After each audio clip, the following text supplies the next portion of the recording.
పూజ్య గురుదేవులు తత్వవిధానంద స్వాముల వారి యొక్క దివ్య చరణారవిందములకు ప్రణమిలుతూ పరిపూర్ణ పరబ్రహ్మస్వరూపులకు ప్రియాతమ బంధువులారా, ఓం. మనం దశమాధ్యాయం విచారం చేసుకుంటున్నాం. 10వ అధ్యాయంలో 32వ శ్లోకంలో ఉన్నాం.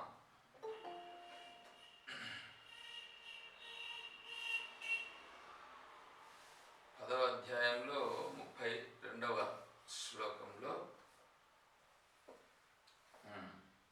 సర్గానామాదిరంతశ్చ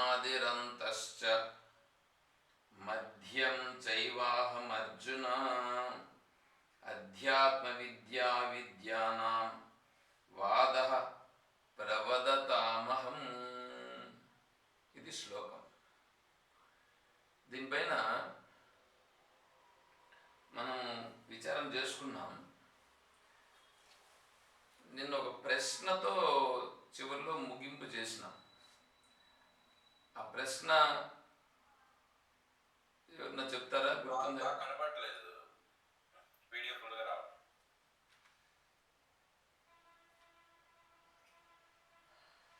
ఇప్పుడు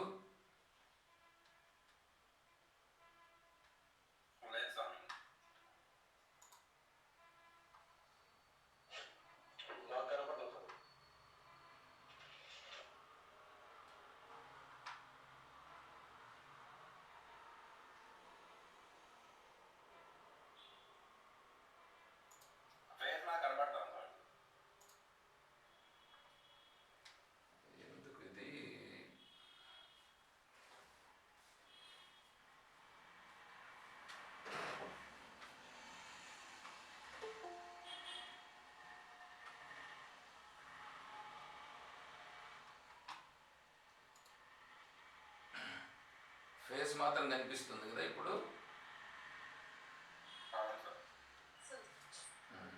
మిగతా అందరికి కూడా అలాగే ఉందా?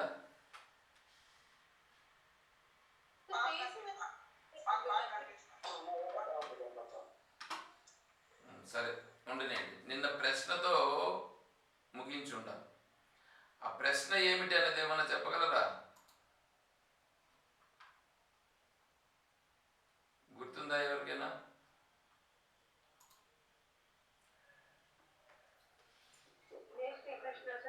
హరి ఓం. ఆత్మస్వరూపంలో ఉన్న వాళ్ళు చెప్పలేరు ఆత్మస్వరూపం ఇలా ఉంటుందని. అవును. తెలిసిన వాళ్ళు ఎలా చెప్తారు? అదే వాళ్ళకు తెలిసిన వాళ్ళు ఎలా చెప్పగలుగుతారు? కానీ వాళ్ళ మాట మనము అదే ఎందుకు వినాలి అనేది క్వశ్చన్ సార్. సమాధానం కూడా చెప్పండి అట్లాగే. సార్ వాళ్ళ ఆత్మస్వరూపంలో ఉన్న వాళ్ళ బిహేవియర్ ని బట్టి వీళ్ళు ఆత్మస్వరూపంలో ఉన్నారని అర్థం చేసుకొని వాళ్ళు చెప్పగలుగుతున్నారేమో అని నా డౌట్ సార్. ఇంకెవరన్నా చెప్తారా?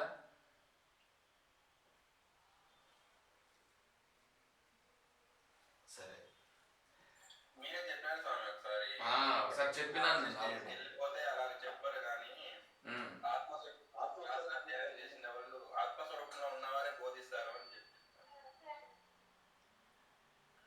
అంటే ఆ స్టేజ్ డిఫరెంట్ చెప్పినారు స్వామి. దాంట్లో మీరు స్టేజెస్ దాంట్లో స్టేజెస్ చెప్పినారు. రమణ మహర్షి స్టేజ్కి వెళ్ళిపోతే ఆ స్టేజ్ నుంచి బోధించారు. ఇంకా అక్కడ ఆ స్వరూపంలో ఉండిపోతారు. ఇప్పుడు లైక్ ఎగ్జాంపుల్ తీసుకోవచ్చు. భారతీ తీర్థానంద స్వామి ఇప్పుడు ఉండిపోయినారు కదా స్వామి. అక్కడ తీసుకోవచ్చో లేదు నాకు తెలియదు, బట్ అక్కడ అనుకుంటున్నాను. భారతీ తీర్థానంద స్వామి వారు చెప్తున్నారు కదా. ఇప్పుడు ఎక్కువ చెప్పట్లేదని ఏదో న్యూస్ విన్నా స్వామి. మొత్తం పీఠం కూడా ఇంకొక స్వామికి అప్పగించేసి ఉండాలనేసి ఏదో విన్నాను అట్లా. దాంట్లో స్టేజ్ మీరే చెప్పినారు స్వామి. ఇంతకు ముందు ఈ టాపిక్ వచ్చినప్పుడు చెప్పినారు. అదే నేను స్వరూపంలో ఉన్న వాళ్ళే చెప్తారు. ఇంకా అదే రమణ మహర్షి స్టేజ్ లోకి వెళ్ళిపోయినా చెప్పినారు. మురుగేష్ గారు ఏమో చెప్తాను, చెప్పండి. ఆత్మస్వరూపం ఎట్లందని వర్ణిస్తే అయ్యలేదు స్వామి. ఇట్లా చెప్పేకి లేదు, చెప్పరు. ఆ సాక్షి స్వరూపంలో అట్లే హాయిగా ఉంటారు. రమణ మహర్షి మారి ఉంటారు, మాట్లాడరు. దాన్ని వర్ణించే కాదు ఆత్మస్వరూపం ఎట్లుందనేసి. సరే, నీ ప్రశ్నే అర్థం కాలేదు.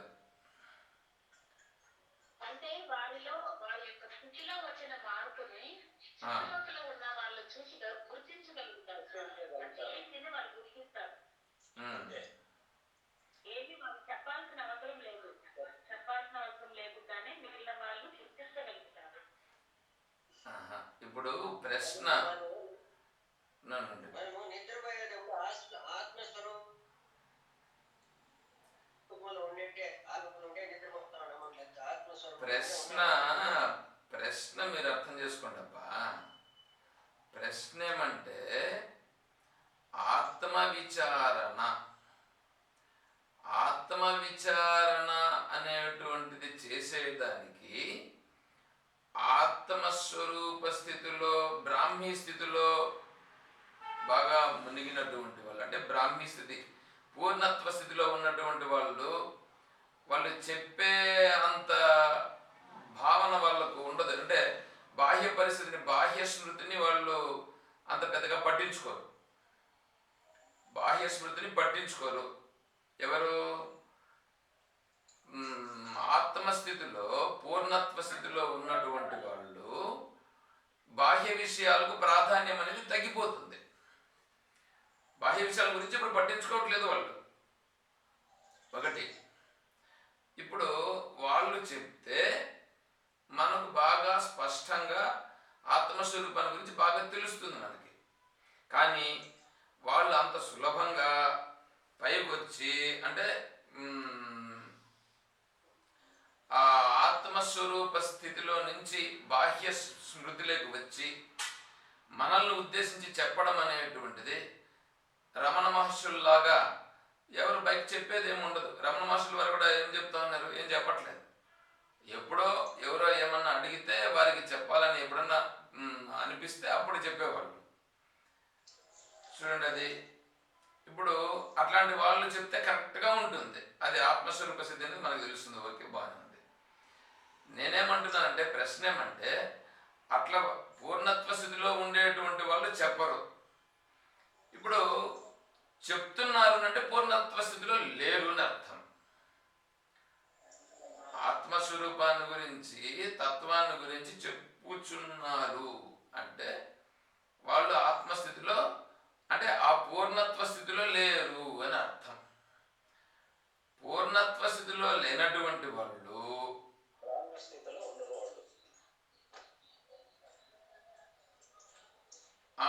ఆ బ్రాహ్మీ స్థితిలో లేరని నీకు ఎట్లా తెలుసు? నేను పూర్ణత్వ స్థితిని అంటున్నా. పూర్ణత్వ స్థితిలో లేరు, అంతేగాని బ్రాహ్మీ స్థితిలో లేరని నీకు ఎట్లా తెలుసు? పూర్ణత్వ స్థితిలో లేరు చెప్తున్నారు. వాళ్ళను మనము స్వీకరించడానికి వీలవుతుందా? వాళ్ళని ఎట్లా స్వీకరించాలి? ఎందుకు స్వీకరించాలి? ఎందుకంటే పూర్ణత్వ స్థితిలో ఉండేవాడు చెప్పడు, చెప్పేవాడు పూర్ణత్వ స్థితిలో లేరు. మరి అప్పుడు ఎలాగా అనేది మనం ఆ ప్రశ్న అక్కడ మొదలు పెట్టాం. ఆ ప్రశ్నతో పూర్తి చేసినాం. ఆ ప్రశ్న గురించి రేపు చర్చించుకుందామని. బాబు కొద్దిగా చెప్పారు దాని గురించి. ఇంకెవరన్నా మీకేమన్నా ఐడియా ఉందా? ఇంకొకటి కూడా స్వామి, ఇప్పుడు శృతి స్మృతి మళ్ళీ మన అనుభవం మూడు కూడా చెక్ చేసుకొని దాన్ని తీసుకోవచ్చు కదా స్వామి? ఎవరైనా చెప్తే దాన్ని బట్టి మనం శాస్త్రాన్ని తీసుకోవచ్చు. అలా ఉన్నటువంటి వాళ్ళే బ్రాహ్మీ స్థితి అనేటువంటి దాన్ని మనం అక్కడ నిర్ధారణ చేయాల్సి వస్తుంది. సరే, ఎవరేం మాట్లాడటం లేదు. ఎవరైనా సమాధానం వేరే విధంగా చెప్తారా? ఎవరైనా ఇంకేమన్నా? సార్ ఇప్పుడు ఒక్క నిమిషం సార్. ఇప్పుడు మీరు ఎప్పుడు అంటారు కదా, తత్వవేదానంద స్వామి మీరు చూసినంత వరకు ఇప్పుడున్న వాళ్ళలో ఆయన అంత స్థితి అటైన్ అయినారని, మరి క్లాసెస్ ఇస్తున్నారంటే ఆయన బ్రాహ్మీ స్థితిలో లేనట్ట. నేను బ్రాహ్మీ స్థితిలో లేరు నేను చెప్పలేదు కదా, పూర్ణత్వ స్థితి అని అన్నా నేను. అదే సార్, పూర్ణత్వ స్థితిలో లేరని ఎట్లా చెప్పగలుగుతాం? ఇతరులకు ఉపయోగపడే విధంగా చెప్పాలని చెప్పచ్చేమో కదా. ఇతరులకు ఉపయోగపడే విధంగా చెప్పాలని ఎందుకు అనిపిస్తుంది? ఆత్మస్థితిని తెలుసుకున్న తర్వాత, ఆత్మస్థితిలో ఉన్నప్పుడు అంటే వాళ్ళు కేవలం రమిస్తానే ఉంటారు కానీ ఇంకేది చెయ్యరు అంటారు. అప్పుడు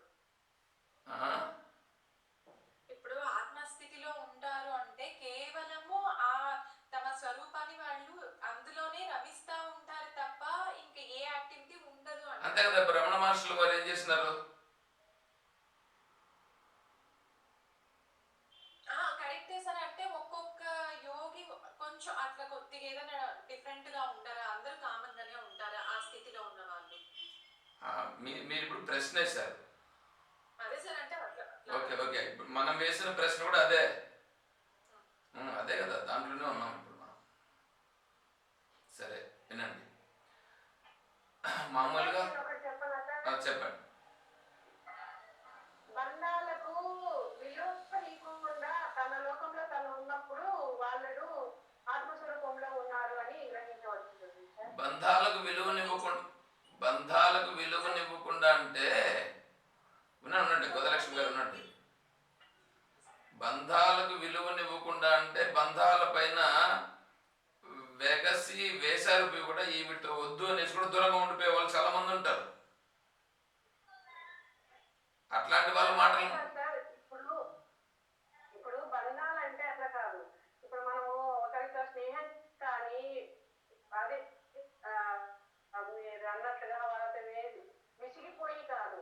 అంటే మనకు ఎదుట వాళ్ళ గురించి మనకు అనవసరము, మనకి వద్దు, మన స్థితి మనది అని ఉండే వాళ్ళని అలా ఉండే వాళ్ళని కనుక్కుంటారా ఆత్మస్వరూపంగా అని. కరెక్టే. అలా అలా అలా ఎందుకున్నాడు అతను? సంసారం మీద విరక్తి. అవునండి. గోదలక్ష్మి గారు చెప్పండి. సార్ అప్పుడు అట్లా ఉన్నారు అంటే సంసారం మీద విరక్తిగా సార్, తన స్వరూపంలో ఉండడం వల్ల ఉన్నాడు అంటే కరెక్ట్. స్వరూపములో ఉండి ఉన్నాడు అని అన్నప్పుడు మనం దాన్ని ఎట్లా ఇతని స్వరూపంలో ఉన్నాడని మనం ఎలా చెప్పగలం? స్వామీజీ ఇప్పుడు ఏంటంటే ఆత్మస్వరూపం తెలుసుకున్న తర్వాత, ఆత్మస్వరూపం గురించి తెలుసుకున్న తర్వాత మిగతా విషయాల్ని ఇవన్నీ కరెక్ట్ కాదు అని భావించి బాహ్యమైన విషయాల మీద దృష్టి పెట్టకుండా అంతర్గతంగా ధ్యానంలో ఉంటూ ఏ విధమైన ఆశలు లేకుండా, ఎవరిపైన ద్వేషం కానీ వారి మీద ఆశాభావం కానీ లేకుండా నిర్మలంగా నిశ్చలంగా ఉండేటటువంటి వారిని చూసి మనం అలాగ అనుకోవచ్చు. ధ్యానం అనేది ఉండదండి. ఆత్మతత్వం తెలుసుకున్నటువంటి వాళ్ళు ధ్యానం అనేది ఉండదు, ధ్యానం చేయరు. ధ్యానం చేస్తున్నాడు అంటే అర్థం ఏమైంది? తను ఏదో ఇంకా దానికోసం ప్రయత్నం చేస్తున్నాడు అనేది అవుతుంది. కాబట్టి ధ్యానం చేయుట ప్రాపంచిక విషయాలలో ఉంటూనే పట్టకుండా దూరంగా ఉండడం. ఎందుకోసం దూరంగా ఉన్నాడు? ఆత్మస్వరూపాన్ని తెలుసుకున్నారు కాబట్టి. తెలుసుకున్నారు అని అంటే ఒక విషయం అయిపోయింది అక్కడ, గుర్తించినారు కనుక.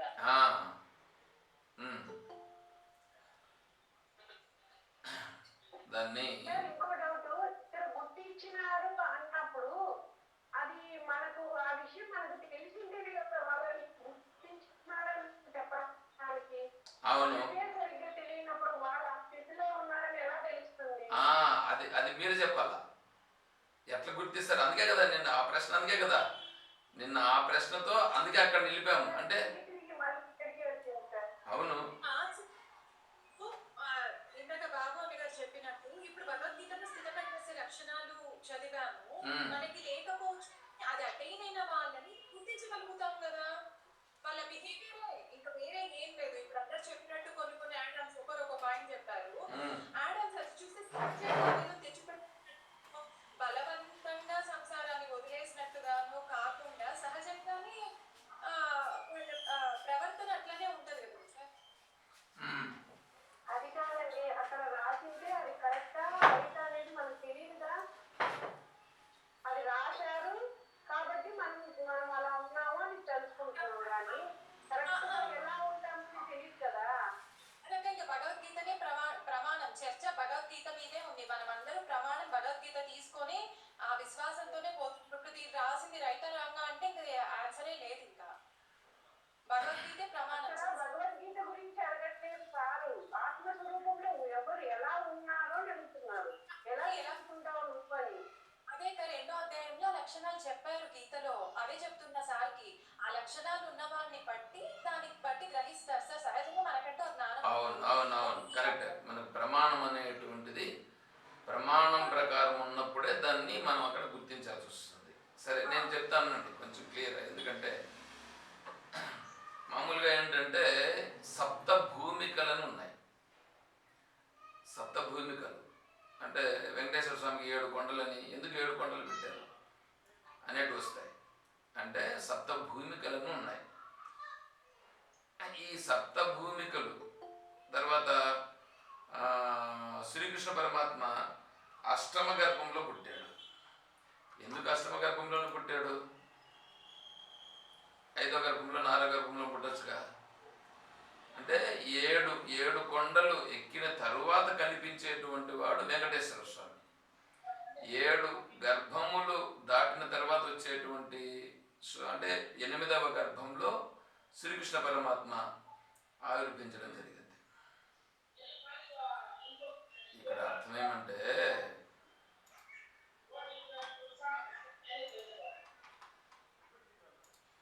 సప్తమ ఈ 7 భూమికల గురించి తెలుసా? శుభేచ్ఛ, విచారణ, తనుమానస, అసంశక్తి, సర్వాపత్తి అదేదో అంటారు. అవునవును. శుభేచ్ఛ, విచారణ, తనుమానస, అసంశక్తి,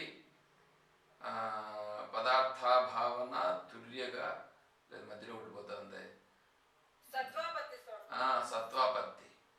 5వది సత్వాపత్తి.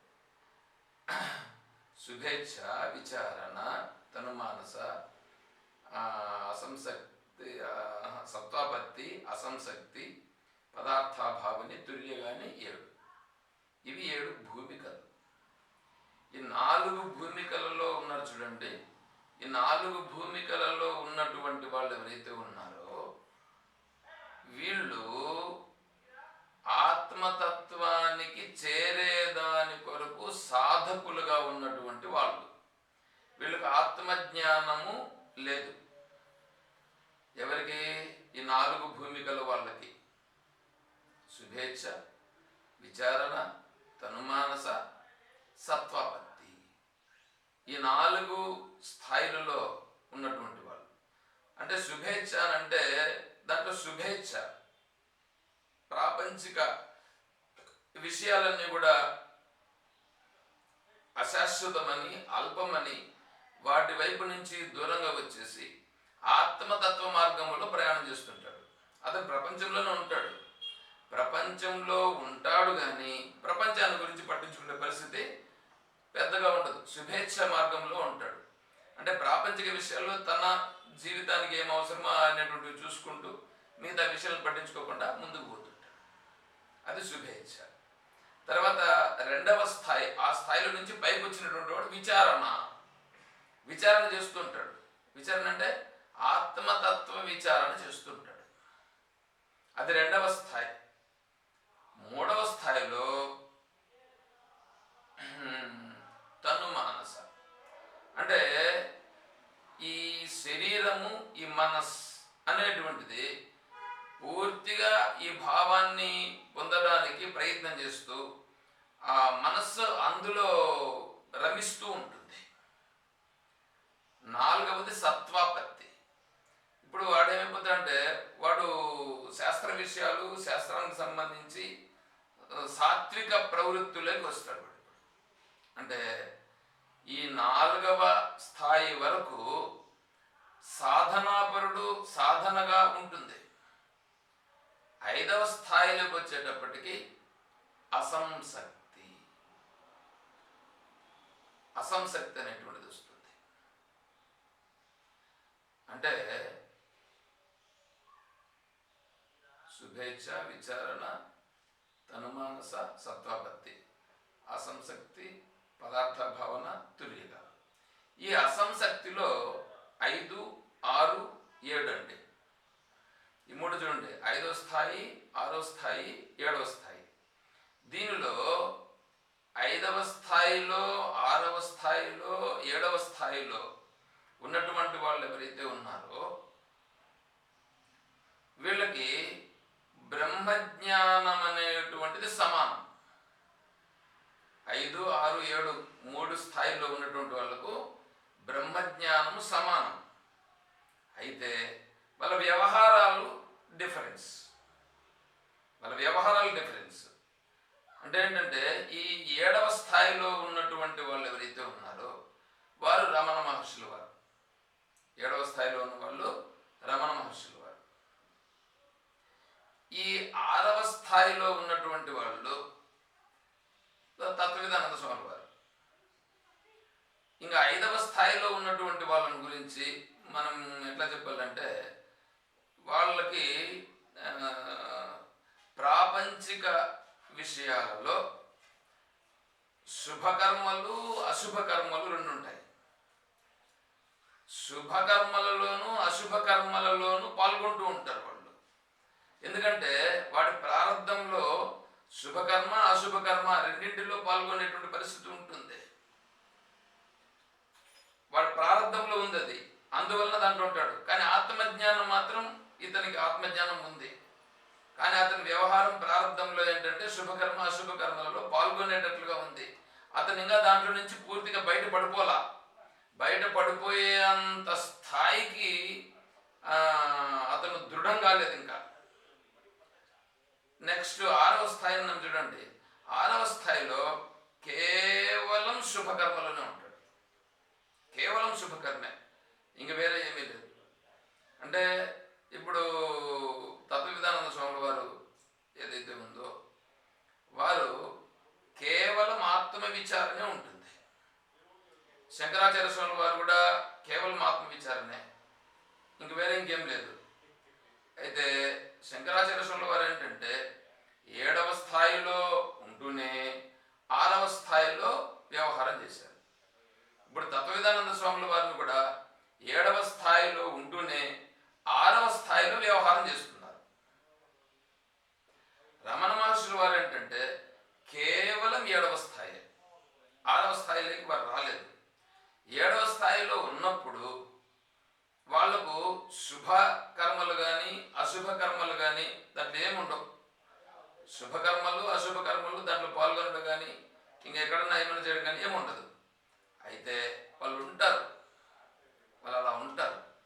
అలా ఉన్నప్పుడు ఎవరైనా అడుగుతూ ఉంటే వాళ్లకు ఒకవేళ ఇతనికి మనం ఆ తత్వాన్ని గురించి చెప్తాము అని అనిపిస్తే అప్పుడు వాళ్ళు చెప్తారు.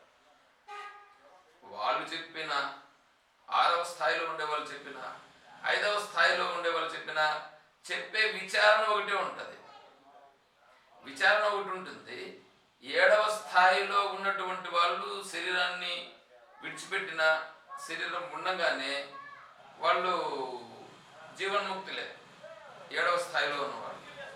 6వ స్థాయిలో ఉన్నటువంటి వాళ్ళు జీవన్ముక్తులే, కానీ విదేహముక్తి స్థితికి వాళ్ళు పోలేదు ఇంకా 6వ స్థాయిలో ఉన్నవాళ్ళు.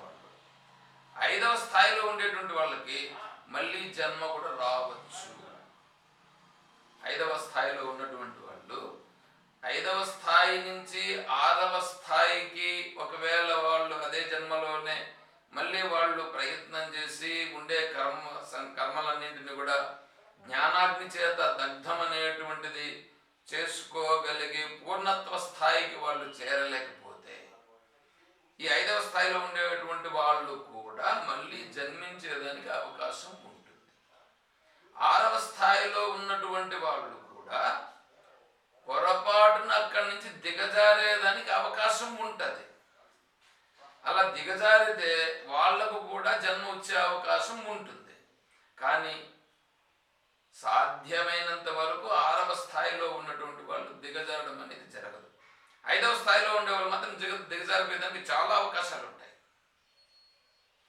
6వ స్థాయిలో ఉండేటువంటి వాళ్ళు, 7వ స్థాయిలో ఉండేటువంటి వాళ్ళు అయితే 5, 6, 7, 3 స్థాయిలలో ఉన్నటువంటి వాళ్ళంతా ఒకటే. దానికే